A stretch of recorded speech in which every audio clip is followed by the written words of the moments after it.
And now, it's time for another Dice Tower review with Tom Vasel. Hey folks, my name is Tom Vasel, and today we're taking a look at a game called Halloween. This is from Quined Games. It's number 20 in their series of, if you're keeping track of that sort of thing. Now this game kind of attracted me because it has a theme that's different than most Euro games. You know, the next game in the Quined line is aggro, which is, you know, the same old deliver stuff to here, whatever, boring type theme. Halloween, though, is an interesting theme, although this cover looks super dark. The game is not, okay? This is a fairly light Euro-style game where you're going to be taking actions and moving ghosts around and scaring people and upgrading ghosts and ghosts fighting each other and things like that. In more detail,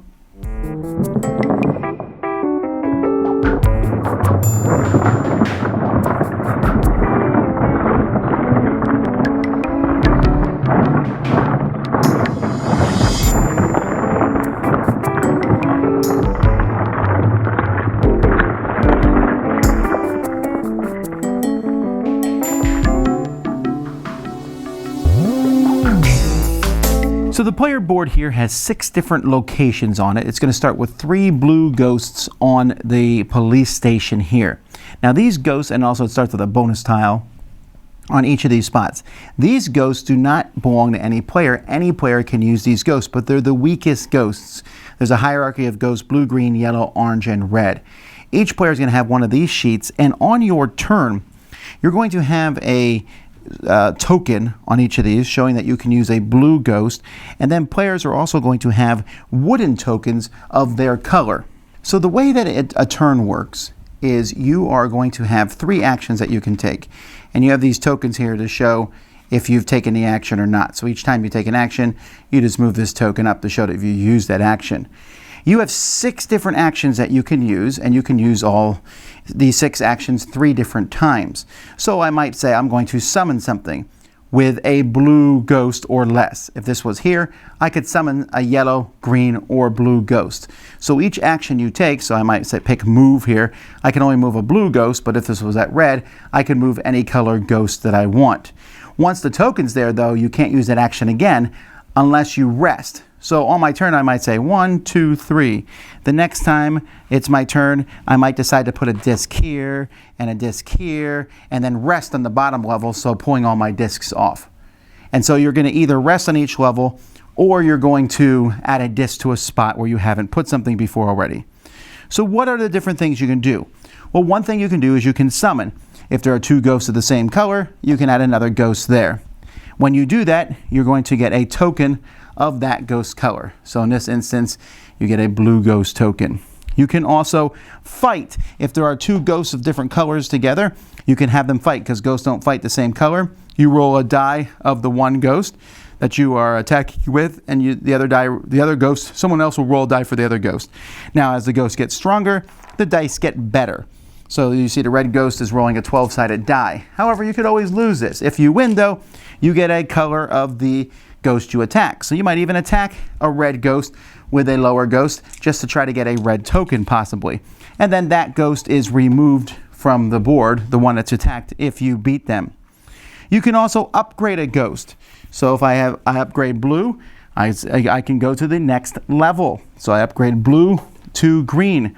When you upgrade a ghost, you also have the ability to pick one of these spots on the one of these on the board and move it up. It doesn't even have to be the one you upgraded. So let's say I use this as my upgrade action. I can change this one to green. Maybe later on, I go here and upgrade a green goes to yellow, and instead of moving this track, I move this one all the way up to yellow. All of that's quite legal. To upgrade a ghost, though, you're going to need scare points. That's these here. A way that you can get scare points is you can scare. One of the actions is just scare, and you will pick what ghost and scare with that ghost, and you're going to get a certain number of scare points. It's shown here in your reference guide. So the red ghost would get 5 scare points, and this ghost would get, the blue ghost would only get 1. When you're upgrading a ghost, you're going to pay 2 to 5 scare points to upgrade that particular ghost.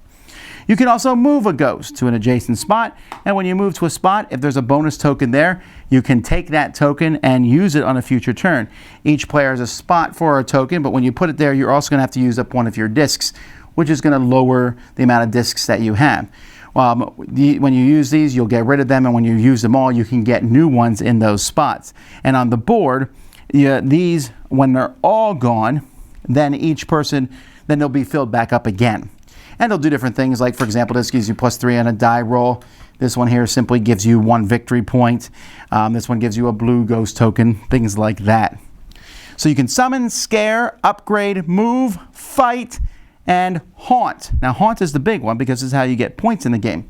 You can pick a ghost on the board and haunt in that section. So let's say I haunt this section here with the green ghost. I would pick one of my little pumpkins here and put it here. That will give me 4 victory points here. And no one else can haunt with a green ghost in that section again.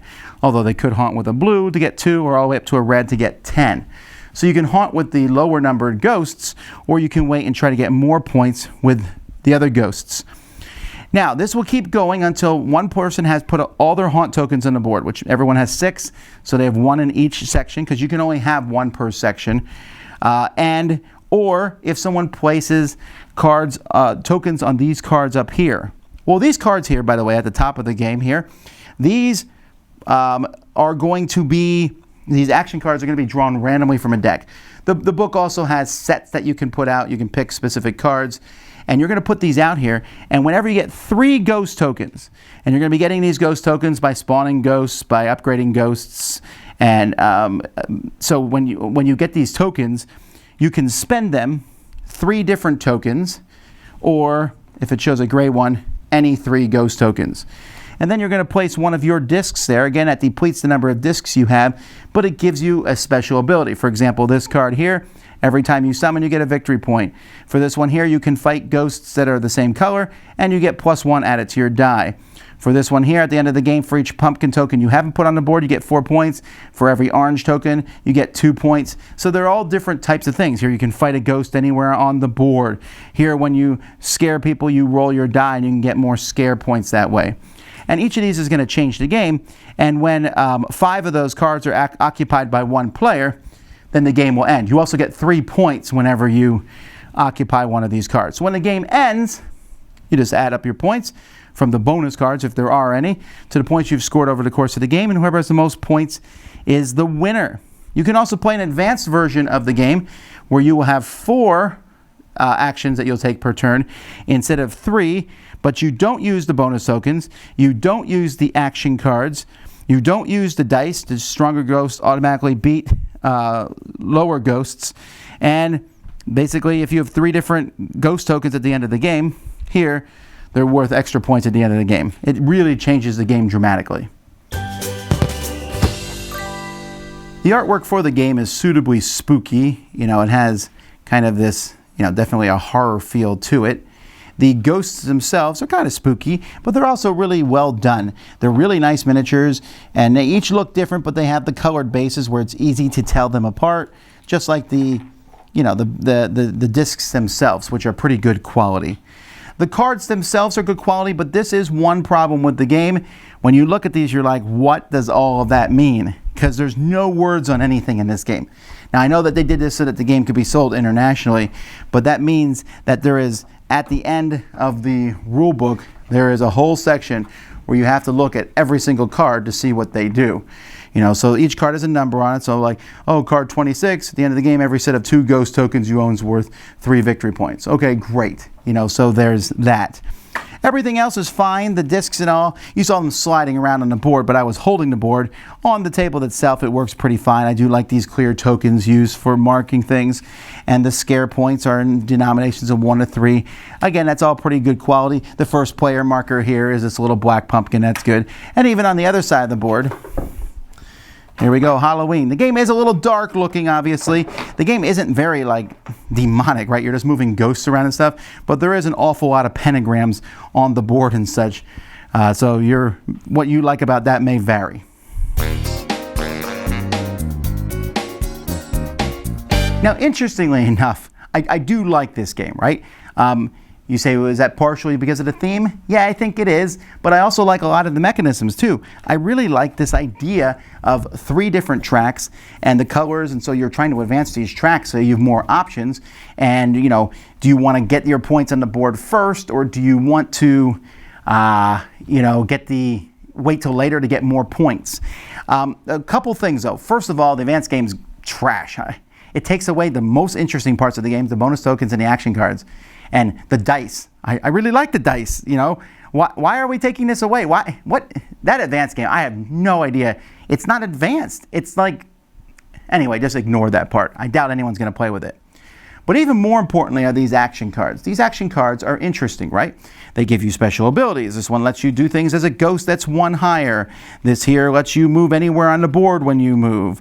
This one here gives you points for having two of the same for every 2 scare points you have at the end of the game. But that part's critical. If you're playing this game, I really think you must use a card that gives you bonus points. Otherwise, the game is just too blasé. Yeah, you get 3 points for every one of these you go, and you get the points on the board, but these give you more options to get points. So I would take the cards that are worth points, shuffle them, and put 2 of them out. And then I don't care what the other 6 cards are, or use one of the sets in the game. But if you play a game without any points, extra bonus points, and I have played a game without any of those, it's not nearly as fun because, yeah, there's all these cool special abilities, but the points are very set in stone. There's no real goal. Getting these ghost tokens, which is neat, is really only used to spend to put on these action cards, and it doesn't really matter what colors you have as you get them. While in some of these, hey, every red one is worth extra points. Well, that's a big deal. So because of that, I think the game, again, it could have been way better than it is. There's some more things I think could have been added, maybe more ways to score victory points. As it is, the game's pretty straightforward. So unless, of course, you use some of these cards and make sure that they are point cards. So that's definite. Also, like I said, you know, having to look up everything gets a little old after a while. The stuff is not always that intuitive. I mean, they tried, but again, there's like 40 of these 46 at least of these cards that are out there, and so every game you're gonna have different ones, and people are gonna say, what does that do again? The other stuff's not so bad, getting scare points. There is in the rule book, at the end of the rule book, there's easily forgotten rules, a big chunk of them, because they are easily forgotten. But I do like that the token system, I do like the going around. I like fighting with a ghost. It's a little bit of randomness in there, but it's fun and it's not that big of a deal. And I almost wish like maybe even adding a ghost would get some victory points for winning a battle or something. You know, like I said, maybe adding some more victory points in. So the game feels like it's 75% there, and it's good. You can get it, you can play it, you'll like it. I think it could have been great though, and it almost feels like the theme could have been even more involved with the game. But as it is, it's unique and it's different, so I think a lot of people should check it out. Dice Tower Judgment, approved if you like horror. Thanks so much for watching the Dice Tower videos. Find more great videos and reviews, as well as our top-rated audio podcast at Dicetower.com. You can also find other great shows at Dicetowernetwork.com. I'm Eric Summerer, and you've been watching The Dice Tower. The Dice Tower is sponsored by Cool Stuff Inc., where you can find great games for great prices. Cool stuff in stock. Check them out at CoolStuffInc.com. Shut the door.